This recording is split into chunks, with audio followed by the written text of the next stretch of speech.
The Big Bang Theory's casting shakeups are pretty well known. Kevin Sussman, who plays comic shop owner Stuart, was almost cast as Howard Wolowitz. Kaylee Cuoco was a replacement for a character who flopped in the pilot, and Kunal Nair was almost fired by CBS before filming started. Johnny Galecki ended up playing Leonard Hofstadter for the show's entire 12-season run, but before he came on board, John Ross Bowie auditioned for the part. Like Sussman, he ended up scoring a recurring role. Hello, everyone. I brought my new friend, Barry Kripke, home for dinner. Oh. In a 2017 interview with The Spectrum, Bowie recalled that he auditioned for Leonard, but understood why Galecki got it. They were seeing pretty much every nerd in LA for the two main roles, and I actually read for the part of Leonard. When I found out Johnny Galecki got it, I was uncharacteristically not resentful. I didn't know him, but was familiar with his work and felt he was a good match for the role. Later, when creators Chuck Lorre and Bill Prady were looking for a very specific type of villain character, Lorre remembered Bowie, who recalled, "Initially, I played the character as an alpha nerd bully, but Chuck and Bill thought he should have some vulnerability, so Chuck suggested a speech impediment. I tried something subtle, but what came out was this Elmer Fudd voice. You're still,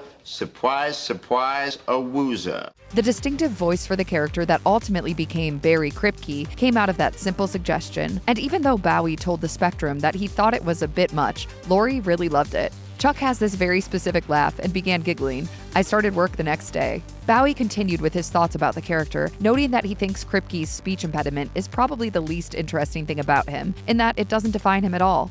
Siri, can you recommend a West one? I'm sorry, Bowie.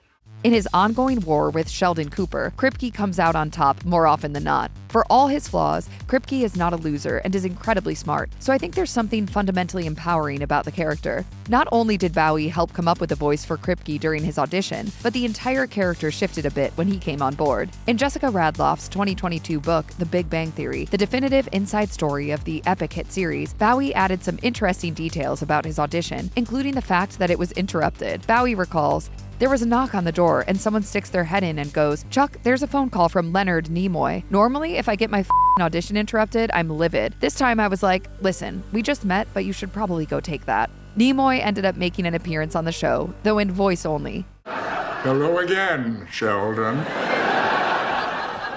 What is it now, Tiny Spock?